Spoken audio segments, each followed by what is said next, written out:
इस आदमी के ऊपर हमला इसलिए नहीं किया जाता है कि इसने आवाज उठाई, इसलिए इस पे हमला किया जाता है कि बाबा साहब अम्बेडकर के लिए जो है समर्पित है, ये बाबा साहब अम्बेडकर के विचार के लिए समर्पित है, बाबा साहब का फोटो लेके चलता है, संविधान की कॉपी लेके चलता है, इसलिए इसको दिक्कत है। यहाँ की पीड़ा को, इनके हम यहाँ मिलाने वालों को कोई दिक्कत नहीं, प्रोटोकॉल दिया जाता है। हमने कई लोगों को देखा है, एक आवाज कभी भारतीय जनता पार्टी के खिलाफ कुमार विश्वास भी उठाते थे। ये अभिजीत दिपके जी जो हैं, इन्होंने आवाज उठाई कि सभी के ऊपर जो भी भ्रष्टाचारी है उसके ऊपर कानूनी कार्रवाई हो, सभी को शिक्षा मिले, सभी को न्याय मिले, सभी को स्वास्थ्य मिले, सभी मतलब जनहित, और वो मांग जो हर व्यक्ति के लिए जरूरी है, जेन्युइन है।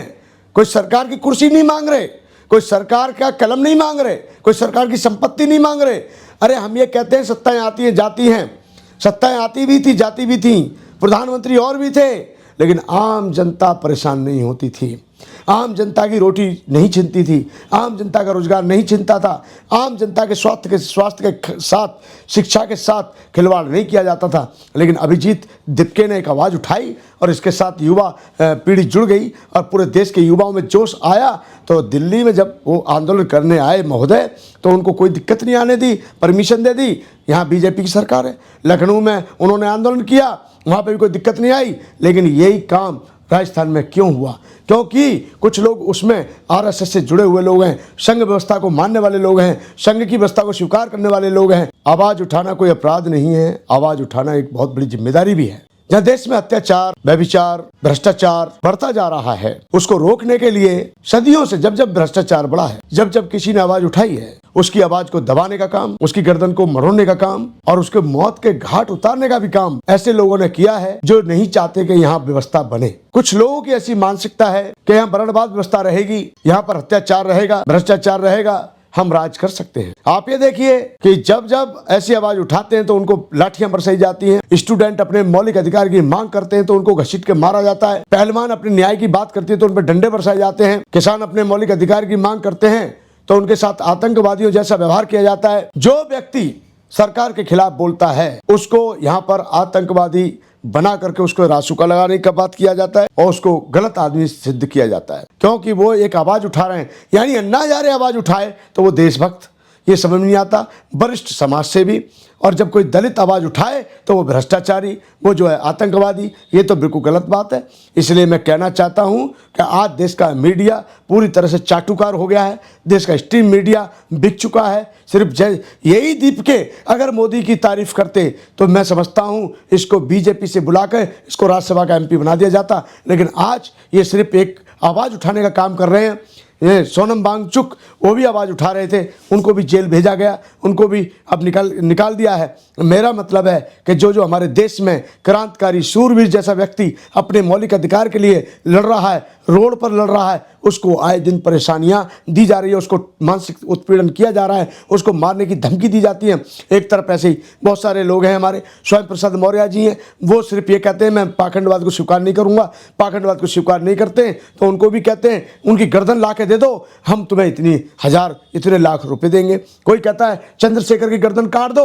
अरे क्या हो रहा है? ये देश है, तुम्हारे बाप ने नहीं जिताया चंद्रशेखर को, जनता ने जिताया है, और जनता ने जिताया है। जनता का काम करना, जनता का काम करना, एक सांसद की, एक एमएलए की, एक भारतीय नागरिक की और एक भारत के सम्मानित पद पर बैठने वाले हर अधिकारी की जिम्मेदारी है। सरकार अगर स्वास्थ्य दे रही है, कोई एहसान नहीं करती। राजकुमार भाटी को भी निशाना बना, राजकुमार भाटी तो आए दिन बेचारे निशाने पर रहते ही हैं, क्योंकि राजकुमार भाटी एक विद्वान व्यक्ति हैं, योगेंद्र यादव एक विद्वान व्यक्ति हैं, और भी हमारे देश में रवीश कुमार जी हमारे विद्वान पत्रकार हैं।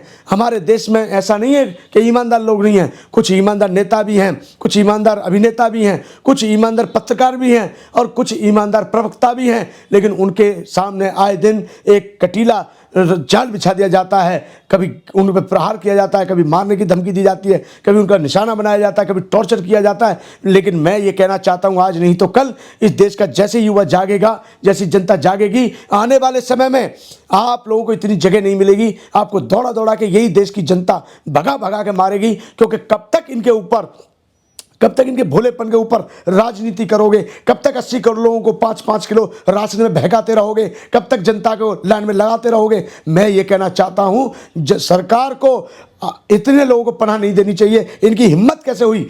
एक तरफ यहाँ पर उनको सब कुछ सुरक्षा दी गई और यहाँ आंदोलन सक्सेस हुआ, और उधर आंदोलन हुआ लखनऊ में और यहाँ पे ये इन्होंने इनके ऊपर पथराव किया है, हाथ मारे हैं, थप्पड़ मारे हैं, बेइज्जती की है। ऐसे लोगों के खिलाफ तुरंत कार्रवाई होनी चाहिए। देखिए, यही देश का युवा, बहुत से लोग जो उस समय अंधविश्वास में जी रहे थे, कुछ युवा कहते थे हर हर मोदी, घर घर मोदी, मोदी है तो मुमकिन है। लेकिन आज वही युवा जब जान चुके हैं कि ये मोदी के कारण ही पूरा देश जो है बर्बाद हो चुका है, इसलिए अब वो जब जनता अपना अधिकार मांग रही है तो अब मोदी जी नहीं कहते कि 180 करोड़ 150 करोड़ जनता न्याय मांग रही है। हाँ, अगर कोई तारीफ कर दे तो कहेंगे मोदी जी, भाइयों बहनों मित्रों, पूरा देश 150 करोड़ की आबादी वाला देश हमको पसंद कर रहा है, हमारे कार्यों को पसंद कर रहा है, हमारी सरकार को पसंद कर रहा है। अब वही 150 करोड़ की जनता आपके ऊपर भारी पड़ रही है, लेकिन आप बच रहे हैं, आप इधर उधर से बच रहे हैं। अगर हिम्मत है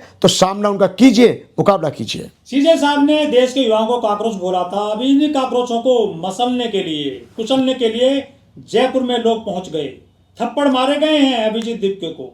देखिए, पहली बात तो सीजीआई यानी मुख्य प्रधान न्यायाधीश एक हमारे सम्मानित पद पे हैं और बहुत ही सम्मानित पद होता है ये। एक प्रमुख न्यायाधीश जी को इस प्रकार का शब्द शोभा नहीं देता।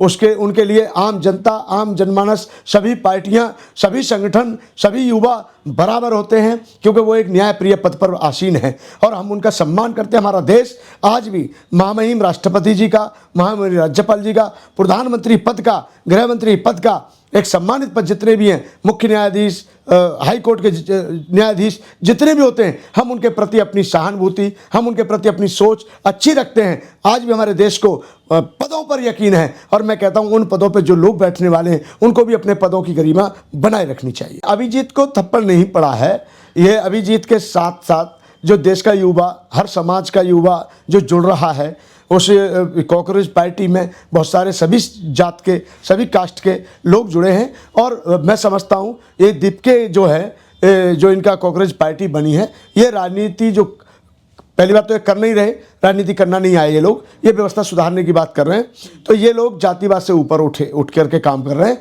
और अभी तक इनके जितने भी साथी जुड़े, मैंने कई लड़कियों के, कई लड़कों के बयान सुने हैं, सभी समाज के हैं और वो ऐसी सोच रखते हैं कि देश बदलाव चाहता है और देश में बदलाव होना चाहिए। लेकिन जैसे ही इन्होंने बाबा साहब की फोटो हाथ में ली, संविधान हाथ में लिया, तो इन पे हमले होने शुरू हो गए हैं। हाँ, तो बाबा साहब अम्बेडकर के विचार को कुचलने का काम कब नहीं किया? बाबा साहब अम्बेडकर के संविधान को कुचलने का काम कब नहीं किया? इस सरकार ने पूरी तरह से संविधान लागू किया ही कहाँ है? संविधान के 2 पेज ऊपर सजे हुए हैं बस, बाकी अंदर तो खोखला कर दिया है। सरकार अगर संविधान को पूरी तरह से लागू कर दे तो हर देश का नागरिक स्वस्थ भी रह सकता है, सुरक्षित भी रह सकता है और शिक्षित भी बन सकता है और रोजगार के लिए भी वो दर की ठोकरें नहीं खा सकेगा। तो क्या देश में ऐसे ही कुचला जाएगा युवाओं का आंदोलन? कोई बात नहीं, आने वाले समय में ये कॉकरोच युवा अपनी रक्षा खुद करना जानते हैं और रक्षा होगी। समय परिवर्तनशील है, भगवान बुद्ध ने कहा है अति का अंत बुरा है, एक समय चलता है, उतार चढ़ाव जरूर आएगा। जो अभिजीत दीपके पे जो हमला जिन्होंने किया है वो युवक जो हैं बीजेपी समर्थित बताए गए हैं और आरएसएस से जुड़े बताए गए हैं। हाँ, तो ठीक है, कोई बात नहीं, तो आरएसएस को या बीजेपी को कार्रवाई करनी चाहिए अपने कार्यकर्ताओं के ऊपर। एक तरफ जब मोदी जी कहते हैं कि मैं युवाओं के लिए ये कर रहा हूँ, वो कर रहा हूँ, और एक तरफ उन्हीं के शासन में युवा पिट रहे हैं, अपनी मांग उठाने वाला युवा पिट रहा है। तो राजस्थान में भी तो डबल इंजन की सरकार है, अब तो किसी के ऊपर आप टाल भी नहीं सकते। अब तक तो ये था कि वहाँ कांग्रेस थी, वहाँ बीजेपी, वहाँ आम आदमी, वहाँ बसपा, वहाँ ये, अब तो चारों तरफ लगभग आप ही सरकार है। अब किस पे अपनी नाकामियों का ठीकरा फोड़ेंगे आप किसके ऊपर फोड़ेंगे? अब तो आप ये भी नहीं कह सकते कि जनता ने विकास नहीं किया, सरकार ने विकास नहीं किया। चारों तरफ दिल्ली से लगे बॉर्डरों में आप ही की सरकार है। अब तो आपके ही होते हुए मौलिक अधिकार मांगने वाले रोड पर पिट रहे हैं, तो अब आप अपनी नाकामी का ठीकरा किसी के ऊपर नहीं फोड़ सकते। तो क्या अभिजीत दीपके को जाना खतरा है पूरे देश में? बिल्कुल खतरा भी हो सकता है, लेकिन इससे वो और मजबूत होंगे और युवाओं में अवेयरनेस आएगी और मैं समझता हूँ सरकार को उनको प्रोटोकॉल देना चाहिए, प्रोटेक्शन देना चाहिए। और क्योंकि देखिए वो कोई यहाँ के व्यक्ति नहीं है, यहाँ के हैं ज़रूर, लेकिन बाहर पढ़ाई की है उन्होंने, वो बाहर का माहौल जानते हैं। हम ये नहीं कहते कि हम अपने देश की बदनामी करते हैं, हमारा देश हमारे लिए बहुत प्रिय है, हमारे देश के लिए हम समर्पित हैं और वो भी समर्पित हैं। वो अपने भारत में आकर के अपने ही देश के लिए मांग कर रहे हैं, कोई दूसरे देश के लिए मांग नहीं कर रहे हैं। आरोप लग रहे हैं कि इन पे बाहर से फंडिंग हो रही है। ये जो है यहाँ पर जनता को जो है, जो युवा है खास तौर पर, उनको जो है उकसाने का काम कर रहे हैं ये। देखिए, एक बात मैं कहूँगा यहाँ पर कि बहुत बुरी बात है। अगर ऐसा लगता है तो सरकार को जांच करानी चाहिए। सरकार उनके पास है, गृह मंत्री जी बीजेपी के, रक्षा मंत्री जी बीजेपी के, विदेश मंत्री बीजेपी के, सरकार बीजेपी की चल रही है। अब भाई उनकी जांच कराई जाए, अगर वो गलत पाए जा रहे हैं तो उन पर कार्रवाई की जानी चाहिए। हम इस पर ये नहीं कहेंगे गलत गलत है, सही सही है।